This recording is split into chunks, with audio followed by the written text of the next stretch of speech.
بسم الله الرحمن الرحيم. بداية أشكرك على تلبية الدعوة، ومجلة السفير الإلكترونية سعيدة باستضافتكم في هذا اللقاء.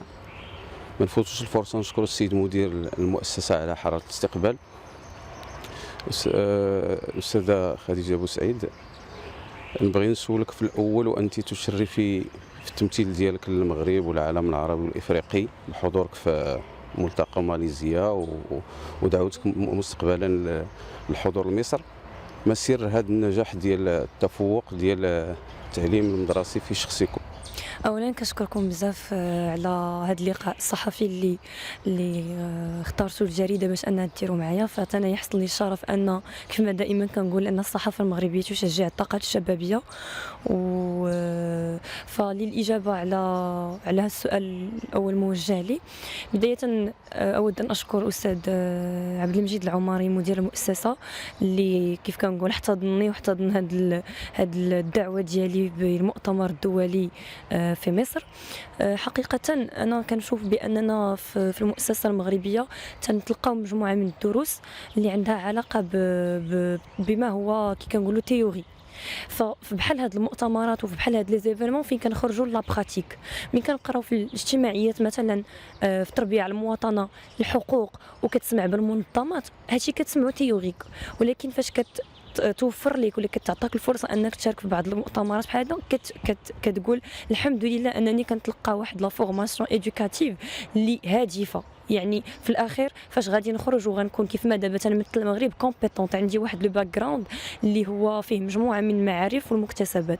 فبالنسبه لي النجاح ديالي في كاع الملتقيات اللي شاركت فيهم، فهذا شيء بديهي.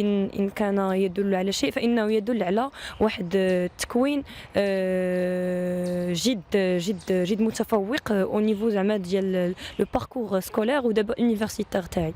باعتباركم الأستاذة خديجة بوسعيد وأنتم تتكلمون من الموقع أنكم عشتم لحظات ديال التمثيل، وهي واحد إحساس ما يمكن إلا أنه يشرف المغرب، وتحسي بأنك شخصية مؤثرة بالخصوص في واحد العالم موبوء، وأنت تمثلين واحد الإشراقة ديال نقطة مضيئة في المنظومة التعليمية.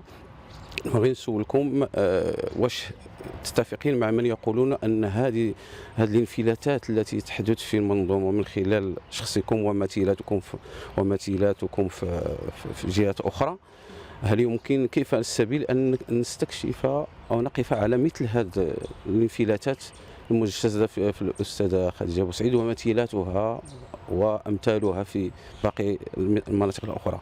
فعلا للاجابه على هذا السؤال، فانا تيبان لي باللي داخل كل شخص فينا، سواء كان تنتمي للمغرب يعني مواطن مغربي او مواطن في اي دوله، فهو في الداخل تاعو فيه شي حاجه اللي ما عندش الاخرين، وإلا عرفها واكتشفها هو وخدم عليها بيان سور كانه غادي يتفوق فيها.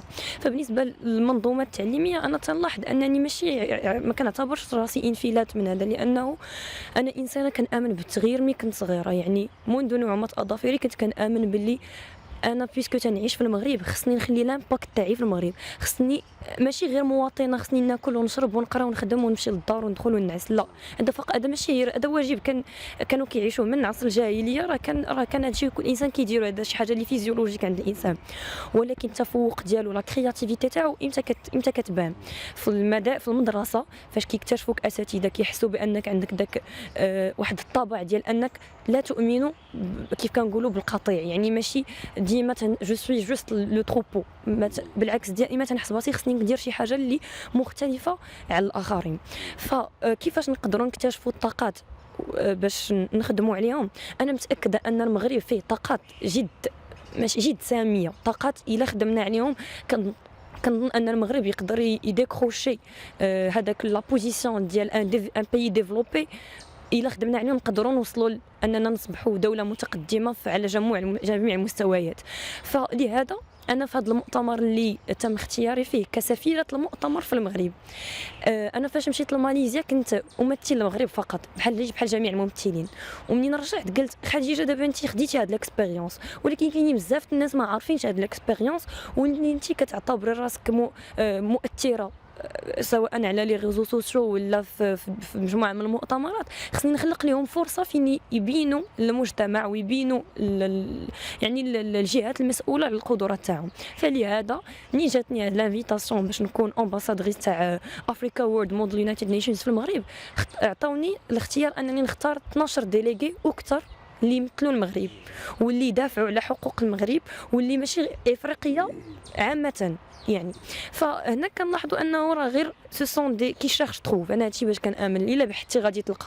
اما الا لانه كنلقاو للاسف بعض الشباب عازفين من المنظومه لا التعليميه ولا المنظومه السياسيه ولا علاش عازفين تيقول لك وراه مثلا ما داروا لينا والو لا فورما. لا، ما عمرك تسنى شي حد انه هو اللي غيدير. شي حد كيقصايب لك غير لانفراستركتور وانت اللي خصك تبني لا كونستركسيون. حنا اللي كنديروها ماشي الناس الاخرين. تفاعلا مع السؤال ديالك الاخير اللي قلتي، طرحتي فيه واحد المقاربه اخرى مزيانه ديال ان الشباب خصو يبحث على نفسه ويامن بقدراته باش ينطلق في نفس الانطلاقه اللي انطلقتي انت، اللي هي بطبيعه الحال تشرف المغرب وتشرف العالم العربي والافريقي. اش تبغي تقولي للتلاميذات والمتعلمين اللي لا زالوا يبحثون عن المسار ديالهم في هذه الحياه المدرسيه، وماذا تقولين للمتشائمين من المنظومه التعليميه الذين يشتغلون على خطاب التيئيس والتبخيس؟ ماذا تقولين لهم؟ اولا صراحه انا اريد فقط ان اشير على واحد القضيه ديال انني انا راه حصلت على اون فورماسيون 100% ماروكان. دونك قريت في مدارس مغربيه وقريت داكشي اللي كيقراوه التلام زعما بحالي بحالهم، يعني ما كاينش واحد الاختلاف. ثانيا انا باش نشجع التلام انهم يزيدوا يطوروا من راسهم، كيف قلت قبيله يعرفوا لي كاليتي ديالهم، يديروا واحد لو دياغنوستيك اللي يعرفوا به فين هما اقوياء وفين هما ضعفاء. فوالا واحد التشخيص اللي يبين لهم ليطا ديال لافونسمون تاعهم في الحياه تاعهم. ثانيا اللي هي التوجيه. حنا عندنا موجه كيجي عندك كل فان سيمستر كيجي الموجه فاش يديروا لكم ليكول تاعكم اون كونفيرونس طرح الاسئله تاعك وسير دير واحد البحث قبل من بعد باش تعرف اين توجه تمشي. هذا فاش تنهضر على زعما على لو بروجي بروفيسيونيل اللي غادي دير من بعد. سينون في لو باراسكولير انا ما كنامنش بواحد القضيه ان فقط القرايه راه هي اللي غتوصلك. لا، لانه الانسان متفوق سيكون متفوق على جميع المعايير، ماشي غير متفوق انا تجيب 20 في الماط و20 في فيزيك وهذا، ولكن ضعيف في مثلا في التحدث امام الناس ولا تاثير الناس. دونك هذا لو كوتي خصكم تلعبوا عليه بزاف، سورتو كو في لي زيكول تاعكم سوا بوبليك سوا بريفي في المغرب راه تيوفروا لكم مجموعه من لي زاكتيفيتي باراسكولير. المسرح تقدر تيغي منه بزاف ديال لي لوسون والبحث. لانه انا في المؤتمر الاول راه حتى شي واحد ما جا دق عليا وقال لي عافاك شاركي، راه انا اللي قلبت راسي وتعبت عليه وبشهاده الجميع. يعني راه واخا كنت زعما متبنياني الاكاديميه مراكش اسفي وكذلك وزاره التعليم كلها كانت متبنياني، ولكن كانوا ديما تيخليوني انني نخدم وهما يفيريفيو معايا لو ريزولطا. دونك واحد الحاجه اللي بغيت نوجهها كواحد لو ميساج، شتي اي واحد كان عنده ما يقول كونوا متاكدين ان الجهات المسؤوله غادي توقف معاه دو ا زد. كيف ما دابا انا سنقوم بهذا الانترفيو الا وانه كاين ناس كيف ما شكرت قبيله الاستاذ المدير قسم تحضيريه ابن تيميه راه كاين ورايا هو يامن بيا. يعني ما تقولوش اننا راه ما كاينينش ناس اللي تيامنوا بينا في زعما فاش غنديروا شي حاجه. دورنا ما يمكن نشكروا الا السيد المدير اللي عطانا هذه الفرصه ان نجلسوا مع واحد نابغه وانسان اللي شرف كي قلنا قبيله المنظومه التربويه بالمغرب والعالم العربي والافريقي. اين يقف طموح المتفوق في المسار ديالو؟ هل لديك باقي احلام اخرى تسعين الى تحقيقها زياده على ما حققتيه الان، واللي هو بطبيعه الحال يقدر واحد اخر يقول لك بارك انا وصلت لهنا ساسوفي، ولكن كاين هل هناك طموحات اخرى يسعى الانسان الى تحقيقها فوق ما حققه الان؟ اول حاجه بور موا زعما ما يمكنش نقول على راسي وصلت ولو تكون عندي 60 سنه. عمر الانسان تيقول راه وصلت للقمه، حيت لا بيرفيكسيون نيكزيست با بويسكو تنعيشوا في الحياه. الا اننا اليوم خصنا نكونوا غدا خصنا نكونوا احسن من اليوم، وبعد غدا خصنا نكونوا احسن من غدا. هذه من جهه اخرى انا يلاه تنحسباتي لا كنوضع غير داك لي بيير لي بروميير بيير بور كونستروير ولا فوالا بور كونستروير مون افونير. ولكن الحلم ديالي اللي كنت ديجا كنت قلتها، كنت وجدت رساله لجلاله الملك محمد السادس في 2019 كنت قلت ليه انايا دابا امثل المغرب كسفيره، ولكن الحلم ديالي هو يا اما نكون وزيره التعليم ولا سفيره المغرب في شي دوله اخرى، وتنحس بلي انني لا تعطاتني هذه المسؤوليه غادي نكون جديره بها. وانا الان تنقوم كيف كنقولوا كنسقل المهاره تاعي باش نهار ناخذ داك لو بوست ما ناخذوش غير هكاك، ناخذو عن جداره واستحقاق، حيت الا تعذبت عليه وكاع هاد لي زيتاب دوزتهم، قريت في البريمير في الكوليج الليسي في بنو تيميه، مشيت لبرا بقيت هنا، نهار غيتعطاني لو بوفوار باش ناخذ دي ديسيزيون اللي غتهم الاجيال المقبله، غادي ناخذها وانني عندي كل الثقه التامه في انها صائبه ان شاء الله. هذا طموح مشروع ما يمكن الا نتمنوه ونتمنوا لك ان شاء الله مسار موفق، وبطبيعه الحال ما احوج المغرب الابناء وبناته اللي عندهم كفاءه وبرهنوا على انهم قادرين على تحمل المسؤوليه. المس في تدخلك الاخير انك بطبيعه الحال الانسان كي قلتي وانا اتفق معك ان لا يقف الطموح عند سن معين او هذا، فبطبيعه الحال الطموح يبقى مفتوح ما دام الانسان امن بقدراته ويقدر يعطي، فلما لا انه يعطي لشخصه ولعائلته والاسره الصغيره والكبيره والوطن ديالو. السؤال الاخر هو واش ممكن او تتفكري ان يكون شي مشروع ديال مؤسسه تحت الاسم ديالك او نختار لها اسم اخر تبحث عن مثيلاتك وامثالك في هذا التوجه، باش لان انا تنقول بان هذه الفرصه اللي تعطتنا نجلسوا معكم ونطلعوا على الافكار ديالك ما خصهاش توقف هنا. فبالتالي كيف عندك انت طموح تطوري الاداء ديالك والامور ديالك، حتى الوطن عنده طموح انه يعطيك واحد الدور زياده على طموحك تكوني وزيره او سفيره. نتمنى تكون شي مؤسسه تحت الاسم ديالك والاسم ديال يختار بالتناغم مع الهدف اللي يبحث على كفاءات اخرى اللي ربما فرص قدامها قليله.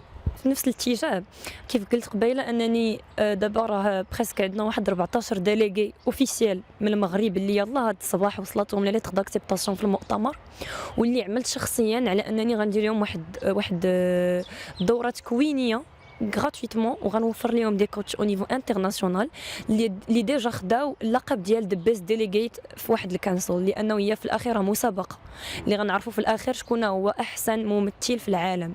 وانا اكسبري اختاريت نومبر يكون كبير باش ان شاء الله يكونوا متفرقين في عده زعما عده منظمات، باش علاش لا ناخذوا هذاك لو تروفي في بزاف تاع المنظمات اللي هما منظمات الصحه، منظمات حقوق الانسان، منظمات الطفل، وحتى الاتحاد الافريقي اللي تا هو كاين في هذه المسابقه. فحاجه اخرى بالنسبه للمؤسسه اللي قلتي بغيت نشير لها، انا او كنت ديجا ديسكوتيتها مع بزاف الناس، كان هدف ان هذا المؤتمر اللي كيتنظم في الدول الاخرى يتنظم لاول مره في المغرب، واللي نخلقوا بها فرص على جميع المستويات. المستوى الاقتصادي للاسف دابا الجائحه دمرت الاقتصاد المغربي بواحد الوتيره اللي وحنا باش لوتيو كونتر هذاك لو ديكلان اللي دارت ليكونومي ماروكان، اقترحت اننا نديروا هذا المؤتمر منا غنجلبوا ممثلين من دول اخرى وهما بحد ذاتهم راه سياح سورتو لمدينه مراكش. وهذا المشروع غنخدموا به مع يعني اون كوبيراسيون ان شاء الله مع عمده تاع مراكش الاستاذ المنصوري، مع مجموعه من زعما الناس اللي كفء اللي غنقدروا ننجحوا بهذا المؤتمر. والمؤتمر وهذا اللي يديرها ديجا ديسكوتي مع المنظمه العالميه اللي هي جلوباليزيشن، هضرت مع الرئيس تاعها والى بالعكس الى تري ابريسي زعما ليدي اي تو، وان شاء الله كان واعد زعما الشعب المغربي انه رايه المغرب غترفع في دولة الأهرامات بواحد الطريقة ماشي عادية إن شاء الله. ما يمكن إلا نتمنوا لك التوفيق إن شاء الله، ونحن متيقنون أنك غادي تشرفي المغرب كي شرفتيه في ماليزيا. بطبيعة الحال غادي يكون حضورك متميز، ونتمنى أن الرسالة ديالك الأخيرة اللي وجهتي للمسؤولين باستضافة الحدث في المغرب وبالخصوص في مدينة مراكش اللي هي تعتبر مدينة عالمية وسياحية، غادي يكون شرف كبير. وهذه رسالة موجهة للسيد مدير المؤسسة اللي تنشكره على الاستضافة، السيد مدير الأكاديمية اللي تنعتبره أنه من الناس اللي عندهم غيرة على التعليم بالجهة. وبطبيعة الحال نجاح جيمنازياد 2016 تقدر تكون واحد السي في اخر في المسار ديالو انها تستضيف هذا الحدث العالمي اللي غادي تستضيفه مراكش. فبالتالي اشنا هي الرساله الاخيره اللي يمكن نختموا بها اللقاء اللي توجه للعموم المهتمين بالشان التربوي اللي يعطيو ثقتهم في المجال التربوي؟ راه كاين فيه ما يدار وراه كاين فيه المستقبل. اش تبغي تقول للناس كلهم سواء المتشائمين او المتفائلين؟ اولا قبل ما نعطي واحد الكلمه اختتاميه للجريده السفير اللي مشكوره من هذا المنبر، حنا راه قد تم دعوة وزير التعليم أستاذ شكيب بن موسى في هذا المؤتمر. يعني هذا الصباح ثاني يلا وصلتني واحد الدعوة شخصية باش يستضيفوا في المؤتمر الدولي الاستاذ شكيب بن موسى، وغيكون لنا الشرف اننا الى اصطحبنا سيد الوزير بالعكس غنبينوا لهم مدى ثقه المنظومه التعليميه المغربيه في الشباب ديالها. وانا قلت للمسؤولين انني غنبذل جميع الجهود ديالي باش نوصل الدعوه حتى للسيد الوزير.